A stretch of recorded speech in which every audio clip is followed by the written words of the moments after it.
अगले अतिथि वक्ता के सम्मानित करने के लिए श्री सुशील जी, रितेश जी और अंजनी जी से निवेदन है कि श्री हरीश चंद्र वर्णवाल जी का सम्मानित करें।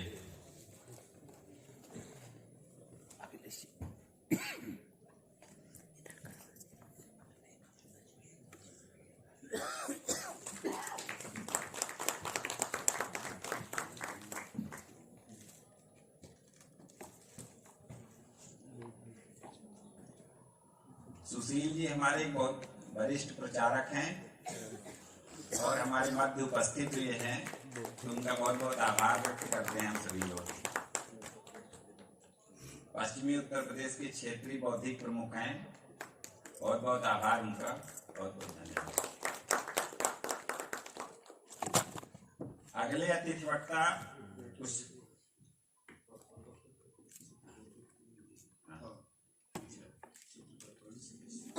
आप सर ने क्षमा चाहते हैं, सर ने परिवर्तन करवाया पहले।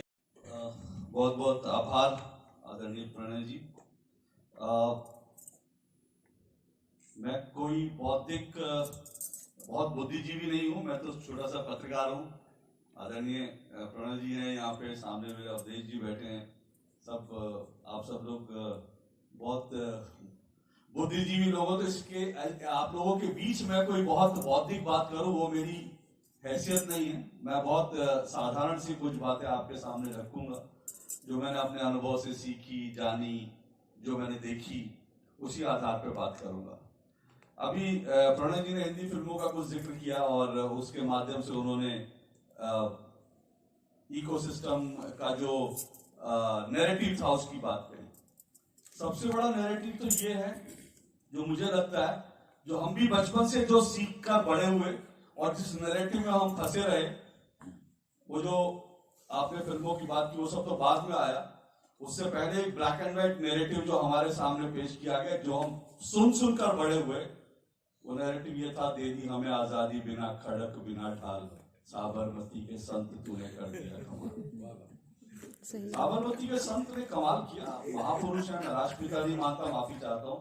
ये भी नैरेटिव है कि हमारे देश का कोई राष्ट्रपिता यानी राष्ट्र हमारा 1947 में जन्मा, ये भी नैरेटिव है। बिल्कुल। इसलिए मैं महात्मा गांधी को महापुरुष मानता हूँ, राष्ट्रपिता नहीं मानता। इस राष्ट्र का पिता कोई हो नहीं सकता। अगर इस राष्ट्र के पिता है तो मुझे लगता है शायद भगवान श्री राम है, लेकिन मुझे लगता है सिर्फ। तो सबसे बड़ा नैरेटिव ये था, दे दी हमें आजादी बिना खड़क बिना ढाल। इस आजादी के लिए लाखों लोगों ने अपना जीवन बलिदान कर दिया। अकेले 40,000 से ज्यादा हमारे जो भारतीय वीर थे, स्वतंत्रता सेनानी थे, वो सुभाष चंद्र बोस के नेतृत्व में आजाद हिंद फौज में लड़ते लड़ते उन्होंने जान दे दी और हमको चरखा चला के आजादी मिल गई। जब हमको यही बताया जाएगा बचपन से चरखा चला के आजादी मिल गई, तो उस आजादी को हम कितना उसका हम सम्मान करेंगे, इतना हम उसका मान करेंगे। हमें लगेगा आजादी एक बार फिर हो जाएगी तो चरखा चला लेंगे, अंग्रेज फिर भाग जाएंगे।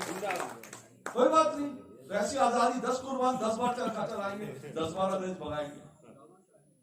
यही नैरेटिव सेटिंग होता है और ये नैरेटिव सेटिंग जो है इस हद तक हमारे जहन में बैठा दिया जाता है। इस हद तक नैरेटिव सेटिंग जो है हमारे दिल दिमाग में घुसा दी जाती है, जो हमको दरअसल जो है कहीं ना कहीं राष्ट्र के प्रमुख मुद्दों से, राष्ट्र की प्रमुख समस्याओं से, चुनौतियों से दूर ले जाती है। मुझे आज 12 बजे का समय मिला, ये तो अच्छा हुआ, चलिए कार्यक्रम थोड़ा देरी से शुरू हुआ। तो मैंने कहा था मैं आज थोड़ा देर से पहुंचूंगा। उसका एक प्रमुख कारण क्या था वो मैं आपसे थोड़ा सा इससे इतर हटके बात कर रहा हूं, क्योंकि जब हम नैरेटिव की बात करते हैं, मैं इससे पहले नैरेटिव वाली और बातें रखूं। मैं ये कहूंगा ये नैरेटिव जो है बचपन से ही नैरेटिव सेटिंग होती है, तो इसलिए मैं आज कम से कम इस बात पे खुश हूं कि मैं आज एक अच्छा काम करके आ रहा हूं समाज के लिए, देश के लिए, और मैं चाहता हूं आप सब लोग करें, इसलिए मैं वो विषय रख रहा हूँ छोटा सा 2 मिनट में। मुझे आज देरी इसलिए हुई क्योंकि हमारे घर के पास ही एक बड़ा मंदिर है, हनुमान जी का मंदिर है। मैं मंदिर जाता नहीं हूँ, मैं भगवान मानता हूँ, दिल में मैं जरूर भगवान जो है मानता हूँ, और मैं जब मौका लगता है जाता हूँ, नमन करता हूँ, लेकिन रोजाना मंदिर जाता नहीं हूँ। लेकिन मंदिर की जो हमारी समिति है, मैंने उनको एक प्रस्ताव रखा था। मैंने कहा मंदिर सिर्फ ये इसलिए नहीं होना चाहिए लोग जाएं वहां पूजा करें, मंदिर हमारे बच्चों में संस्कार को भरने का एक माध्यम होना चाहिए। मैं एक पुस्तक पढ़ रहा था, अभी पूरी नहीं पढ़ी, मैं रामवंशी हूं, उसमें एक बहुत अच्छी पंक्ति है जो मुझे लगता है हम सबको उस पर अमल करना चाहिए।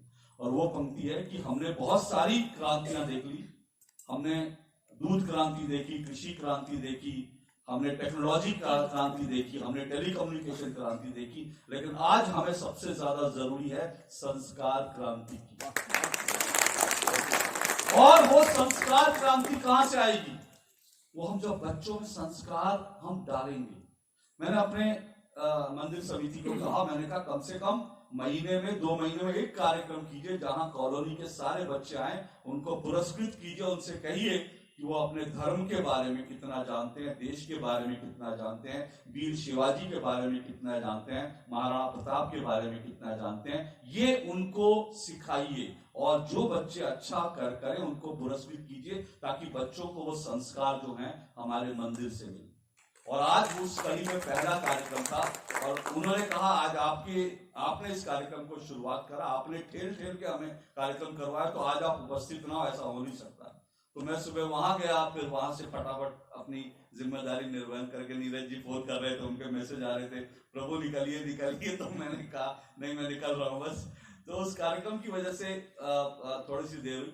लेकिन मैं इकोसिस्टम की जो बात कर रहा हूं ना, देखिए इस इकोसिस्टम की सबसे पहले ताकत समझिए क्या है। हमने एक देखा 3 कृषि कानून आए थे। ऐसे तो बहुत उदाहरण आपको दे सकता हूं, लेकिन मैं कृषि कानून क्यों कहता हूं, क्योंकि वो इकोसिस्टम की ताकत, और ये जो अभी पंक्ति एक हमारे सामने आई ना, जो कश्मीर फाइल में भी आई कि सरकार तुम्हारी सिस्टम हमारा, उसके ऊपर बिल्कुल चरितार्थ होती है। सोचिए संसद से, देश की चुनी हुई संसद जिसमें 140 करोड़ लोगों के नुमाइंदे बैठे हैं, उन्होंने कृषि कानूनों को पारित किया, लेकिन वो कृषि कानून इस देश की सरकार को वापस लेने पड़े। ये नैरेटिव होता है। ये नैरेटिव कैसे बना? ये नैरेटिव ऐसे बना कि आप सोचिए, मेरे ख्याल से मुझे लगता है इस देश में करीब 15 करोड़ लोग ऐसे होंगे जो मोटा मोटी जो मेरा अनुमान है 15 करोड़ लोग हैं जो किसी ना किसी कृषि जो है संगठन से जुड़े हुए हैं, किसान संगठन से जुड़े हुए हैं। 15 करोड़ के करीब ऐसे लोगों का अनुमान बताया जाता है। इन 15 करोड़ और करीब 150 से ज्यादा संगठन हैं किसानों के, जो अलग अलग किसानों के हितों की बात करते हैं, और किसानों की बात होनी चाहिए इस देश में। इन करीब 150 संगठनों में से 40 संगठन मिलकर एक संयुक्त किसान मोर्चा बनाते हैं। सोचिए, 150 में से 40 संगठन किसान मोर्चा बनाते हैं, जिनमें 110 संगठन जो हैं किसानों का, उनका कोई प्रतिनिधित्व नहीं है। जो 15 करोड़ लोग करीब इन संगठनों से जुड़े हुए हैं, उनमें से ये जो संयुक्त किसान मोर्चा था, ये शायद 40 या 50 लाख किसानों का प्रतिनिधित्व करता होगा। लेकिन 40 और 50 लाख लोगों का जो प्रतिनिधित्व करता था, उसने 140 करोड़ लोगों के प्रतिनिधित्व जो करने वाली संसद थी, उसके कानून को वापस लेने पर विवश कर दिया। ये नैरेटिव होता है। क्योंकि नैरेटिव क्या सेट किया गया उस समय? नैरेटिव ये सेट किया गया कि ये कृषि कानून देश के अन्नदाताओं के ऊपर जुल्म हो रहा है, इससे अन्नदाता बर्बाद हो जाएंगे। सबको बड़ा भावुक लगा कि ये किसान मुझे रोटी देता है, मैं इस किसान की जमीन बेच रहा हूं, ये सरकार इस किसान की जमीन बेच रही है, ये किसान मुझे रोटी देता है। कितना भावुक अपील थी। हालांकि कोई किसान रोटी नहीं देता, भाई मैं तो गेहूं खरीदता हूं, पिसवाता हूं, उसके बाद वो रोटी मिलती है, और वो किसान के पास जाए, पैसा मैं चाहता हूं। मेरे पिता भी किसान, मतलब उनकी जमीन थी, मेरे दादा किसान थे, तो इसलिए किसानों के ऊपर बहुत चिंता होनी चाहिए, मैं इससे कतई इनकार नहीं करता। लेकिन ये कृषि कानून किसानों के हित के लिए ही थे। लेकिन 40 लाख से 50 लाख किसानों का प्रतिनिधित्व करने वाले किसान संगठनों ने एक माहौल बनाया, और अल्टीमेटली आपको कृषि कानून वापस लेने पड़े। इस कृषि कानून में एक और एजेंडा सेट किया, नैरेटिव के अंदर नैरेटिव। क्या नैरेटिव सेट किया गया? 700 किसान मार दिए, 700 किसान मार दिए। आज भी आप सुनते हैं ना 700 किसान मार दिए। किसी ने कभी इसका रिसर्च किया है, जानकारी ली है कि 700 किसान क्या मरे थे? और 700 में से क्या 7 किसान या 1 किसान भी पुलिस की गोली से या लाठी से मरा था? 1 साल तक आंदोलन चलता रहा, 1 साल तक आपका हमारे सड़कों को घेर के बैठे रहे, पुलिस ने 1 लाठी नहीं चलाई, 1 गोली नहीं चलाई, 1 किसान धरना स्थल पर नहीं मरा, 700 किसान मर गए। ये कहकर पूरे देश को बरगलाया गया, पूरी दुनिया को बरगलाया गया, दुनिया में भारत की जो है बेइज्जती की गई, दुनिया में भारत का अपमान किया गया, और यह सरकार मजबूर हो गई कि वापस लेने पर कृषि कानून। मैंने किसान नेता से कहा, मैंने कहा मुझे आपके 700 किसानों की लिस्ट चाहिए, जो 700 किसान जिनकी जो इस कृषि कानून में जिनकी जान गई है। जब मेरे पास वो लिस्ट आई, मैंने उसका अध्ययन करना शुरू किया। जब अध्ययन करना शुरू किया तो मैंने देखा उसमें महज 2 किसान थे जो घटना स्थल पर जहां धरने चल रहे थे जिनकी वहां मृत्यु हुई। उनमें से 1 किसान ने वहां आत्महत्या की थी, अज्ञात कारणों से उसका नहीं खुलासा, और दूसरा किसान एक संदेहास्पद परिस्थितियों में उसकी मृत्यु हुई थी। वहां जो बलात्कार हुआ था, जो एक दलित को जिस तरह से मार कर लटका दिया, वो सब छोड़ दीजिए, मैं उनकी गिनती नहीं कर रहा हूं, मैं 700 किसानों की बात कर रहा हूं। तो इन 700 किसानों में 2 किसान ऐसे थे। उसके अलावा जो लोग जिनकी मृत्यु हुई वो कौन थे? आप देखिए उसमें क्या वर्णन दिया उस लिस्ट में। उस लिस्ट में दिया फलाना किसान धरना स्थल पर आया, 3 दिन धरने पर बैठा, 3 दिन बाद वो अपने गांव लौट गया, 2 दिन बाद गांव में उसकी एक बीमारी से मृत्यु हो गई, अज्ञात बीमारी से। अगला नंबर, वो किसान आया, धरना स्थल चलने के लिए चला, उसका ट्रैक्टर वहां पर जो है उसके ट्रक से टकराया, उसकी वहां मौत हो गई, कहीं रेवाड़ी में कहीं मौत हो गई क्योंकि उसका ट्रैक्टर टकरा गया था। एक 10वीं में पढ़ने वाला बच्चा, उसकी साइकिल एक रिक्शे से टकरा गई, उसकी वहां मृत्यु हो गई, वो भी उन 700 लोगों में शामिल था। आप सोचिए क्या नैरेटिव सेट किया गया, भावनाओं में बहा कर दी। 700 किसान मार दिए, 700 किसान मार दिए, और 80% किसान जो थे उनमें से या तो धरना स्थल पर आने से पहले उनकी किसान की गांव में मृत्यु हो गई अज्ञात बीमारी से, या धरना स्थल से लौटने के बाद मृत्यु हो गई, उनकी लिस्ट थी। अब आप बताइए उस वक्त अज्ञात बीमारी क्या थी? उस वक्त अज्ञात बीमारी थी कोरोना। और कोरोना बीमारी जब फैली हुई थी तब सरकार की तरफ से 1 बार नहीं 10 बार आग्रह किया गया कि भाई कोरोना है, यहां पे भीड़ मत जुटाओ। तो टिकैत साहब ने और बाकी किसान जो नेता थे, उन्होंने, उनके बयान है, आप जाइए अखबारों में रिसर्च कीजिए, गूगल कीजिए, आपको सारे अखबार खुल जाएंगे। तब इन किसानों ने कहा था, किसान संगठनों के नेताओं ने कहा था, ये कोरोना वोरोना नाम की कोई बीमारी नहीं, ये देश को बरगलाया जा रहा है, हमारा जो धरना प्रदर्शन चल रहा है उसको खत्म करने के लिए बीमारी जानबूझ के फैलाई जा रही है। यानी वो बीमारी मानते ही नहीं थे, और उनके 80% किसान जो है इस बीमारी से मरे, और नाम क्या दे दिया? 700 किसान मार दिए। ये इकोसिस्टम की ताकत है, पूरी दुनिया उनके पीछे लगी थी। कनाडा का प्रधानमंत्री, आतंकवादी संगठन, जो लोग चाहते थे भारत का किसान गरीब रहे, गुलाम रहे, जो चाहते थे भारत कमजोर देश रहे, जो चाहते थे भारत में तरक्की ना हो, वो सारी ताकतें एक हो गई, और उन्होंने एक ऐसा इकोसिस्टम बना दिया कि 140 करोड़ लोगों के प्रतिनिधित्व करने वाली सरकार को झुकना पड़ा, कृषि कानून वापस लेने पड़े। और मुझे बताने की जरूरत नहीं है उसके बाद किस किस तरह के बयान आए थे। आदरणीय आंदोलनजीवी जो योगेंद्र यादव जी, उन्होंने तो खुलकर कहा था कि भाई हमने तो आंदोलन करके पिच तैयार कर दी थी, यूपी के चुनाव थे, उन्होंने कहा हमने तो पिच तैयार कर दी थी, अब अगर आप ही बैटिंग नहीं कर पाए तो हम क्या कर सकते हैं। देश तब भी उन्होंने मोदी योगी का साथ नहीं छोड़ा था। उत्तर प्रदेश के चुनाव इसके तुरंत बाद हुए थे। इसके मायने समझते हैं? इसके मायने है कि सरकार आपकी है, इकोसिस्टम हमारा है। अब आप देखिए इकोसिस्टम आज क्या कर रहा है, मैं आपको वहां से आज ले आता हूं। संसद की सुरक्षा में सेंध लगी, दो नैरेटिव खड़े किए जाते। नरेंद्र मोदी संसद की तो सुरक्षा कर नहीं पा रहा, देश की सुरक्षा क्या करेगा? एक नैरेटिव ये चल रहा। आप सोचिए, आप में से लोग शॉपिंग करने सरोजनी नगर जाते होंगे, मंदिर जाते होंगे। याद कीजिए वो दिन जब सरोजनी नगर में कनॉट प्लेस में बम फट जाते थे। बसों में ट्रैवल करना कितना दुष्कर था, ट्रेनों में घुसो तो लगता था कहां बम पड़ा है। देश सुरक्षित है कि नहीं है? तब से है। लेकिन आज क्या कहा जा रहा है कि संसद सुरक्षित नहीं है, तो देश कैसे सुरक्षित होगा? Narrative number 1। नैरेटिव नंबर 2 जो परम आदरणीय श्री राहुल गांधी जी ने कल कहा, ये बेरोजगार थे, बेरोजगार थे। और यही नैरेटिव आदरणीय राहुल गांधी जी ने, यही नैरेटिव जो है, यही किसने कहा? ये अखिलेश जी ने भी कहा, ये माननीय संजय राउत जी ने भी कहा, सबने कहा कि ये तो बेरोजगार है। ये बेरोजगारों का प्रतिनिधित्व कर रहे हैं, ये लोगों का गुस्सा दिखा रहे हैं।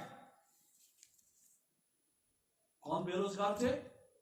ये ललित झा बेरोजगार था, स्कूल के टीचर की नौकरी छोड़ी, कोचिंग सेंटर चलाता था। ये बेरोजगार थे भाई। 1.5 साल तैयारी की है, 1.5 साल तैयारी, जितनी तैयारी संसद में घुसने की थी, उतनी तैयारी अगर अपने एग्जाम की कर लेते तो किसी भी कॉम्पिटिटिव एग्जाम में पास हो जाते, नौकरी लग जाती। 1.5 साल कोई बेरोजगार व्यक्ति 1.5 साल तैयारी करता है, एक साजिश रचने की, संसद में घुस जाए। नया जूता खरीदा, उस जूते में कैसे होल करके, कैसे जो है वो स्मोक बम घुसाया जाएगा, कैसे प्रैक्टिस की जाएगी। संसद में 1 बार 2 बार रेकी कर रहे हैं, ये बेरोजगार होते हैं। इनमें से लोगों का प्रोफाइल खंगाली। मैं फिर आ रहा हूं उसी बात पे जहां से मैंने शुरू किया। ये जो नीलम, इनमें एक लड़की है, मैं उसका ट्विटर प्रोफाइल चेक कर रहा था। 2 साल पहले तक इसका प्रोफाइल में आप पीछे जाएंगे ना, 2020 का, 21-22, ये लड़की आपको लगेगा ठीक ठाक दिमाग की है, ठीक ठाक दिमाग की है। और मुझे तो समझ में नहीं आता, मैं एक यूनिवर्सिटी में बैठा हूं, अच्छा एक भी बात कि इस देश में नीट क्लियर करने के बाद किसी को नौकरी नहीं मिलती। मैं कम से कम 50 यूनिवर्सिटी को जानता हूं जहां से मेरे से पूछते हैं, भाई साहब कोई पीएचडी किया, कोई नीट क्लियर किया, भेज दो हमारे पास।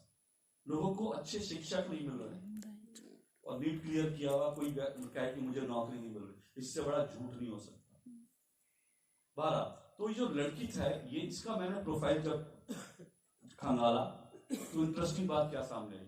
इंटरेस्टिंग बात ये सामने कि मैंने कहा ये कुछ साल पहले तक ठीक थी, उसके बाद क्या होता है? उसके बाद ये किसान आंदोलन में जाती है, उसके बाद ये जंतर मंतर में जाती है, और उसके बाद ये आतंकवादी की शक्ल में आ जाती है। मैं आतंकवादी कहूंगा। कृषि कानून में मैं फिर कह रहा हूं, जिस तरह से युवाओं को बरगलाया गया कि किसानों का हक छीना जा रहा है, किसानों को मारा जा रहा है, ये जो जहर बोया गया था, वो जहर है जो आज इन 5-6 लोगों की शक्ल में सामने आया। वही जहर है। और इस जहर में सिर्फ वो जहर नहीं है, बड़ी साजिश भी है। मैं नहीं जानता, पुलिस अभी जांच करेगी, लेकिन 1.5 साल तैयारी, रेकी, विमान से आना जाना, अलग अलग शहर में मीटिंग करना, इनके पीछे कोई पैसा नहीं है। वो ललित झा जो इनका मुख्य हैंडलर था, उसने सारे मोबाइल, ये कोई बेरोजगार नहीं, ये शातिर अपराधी करता है, या जिसको शातिराना कोई अपराधी जो है जिसको गाइड कर रहा होता है। इस घटना के बाद वो अपना मोबाइल फोन लेके जाते हैं, सबका मोबाइल फोन एक व्यक्ति लेता है, भाग जाता है दिल्ली से बाहर, उन मोबाइल्स को नष्ट करता है, क्योंकि उन मोबाइल में वो सबूत हैं कि उनको कौन बता रहा था क्या करना है, कौन उनको पैसा दे रहा था। उन मोबाइल्स को नष्ट करता है, उसके बाद आकर पुलिस में सरेंडर कर देता है। ये बेरोजगार नहीं है। थोड़ा सा सुझाव दूंगा कि मेरी तरफ से आयोजकों को पहुंचा दीजिएगा। अभी एक जानकारी और सामने आई है इन लोगों के बारे में। ये लोग कोई पॉलिटिकल पार्टी बनाना चाहते थे। इनको लगा कि कुछ नाम वाम हो जाए, पॉलिटिकल पार्टी बनाए। मैं सोच रहा था ये थॉट कहां से आई होगी। अब आप सोचिए थॉट कहां से आई। 2016 में देश की एक यूनिवर्सिटी दिल्ली में जेएनयू में नारे लगते हैं। पहले तो एक आतंकवादी की बरसी मनाई जाती है, संसद पर हमले करने में जो शामिल था उस आतंकवादी की बरसी मनाई जाती है। उस बरसी में नारे लगते हैं, भारत तेरे टुकड़े होंगे इंशाअल्लाह इंशाअल्लाह। जो लोग बरसी मनाने में, जिसके नाम से वो जो अध्यक्ष था यूनिवर्सिटी का, स्टूडेंट्स का यूनियन का, जिसके दस्तखत से वो कार्यक्रम तय होता है, जिसके नेतृत्व में नारे लगते हैं भारत तेरे टुकड़े होंगे इंशाअल्लाह इंशाअल्लाह, अफजल हम शर्मिंदा है तेरे कातिल जिंदा है, उसके बचाव में सीताराम येचुरी, राहुल गांधी, डी राजा, देश का कौन सा विपक्षी नेता नहीं पहुंचा था। और उसके बाद आज वो कांग्रेस का राष्ट्रीय कार्यकारिणी का सदस्य है, कांग्रेस का बड़ा नेता बन गया है। जिस झोपड़े में रहता था वो 2 तल्ले का मकान बन गया है। कौन कन्हैया कुमार की लाइफ देखकर कौन युवक को नहीं लगेगा काश मैं भी कन्हैया कुमार होता, मुझे भी कांग्रेस टिकट दे, मैं भी एक धुरंधर नेता के सामने चुनाव लड़ूं। वो हार जाऊं अलग बात है, चुनाव हारने में भी नेतागिरी चलती है, बहुत पैसा कमा लिया जाता है। झोपड़ी मेरी भी 2 तल्ला बन जाएगी, कांग्रेस में राहुल गांधी के साथ मैं बैठूंगा। आज तक वाले मुझे बुलाएंगे, मंच पे बुलाएंगे, मेरा आधे घंटे का इंटरव्यू होगा।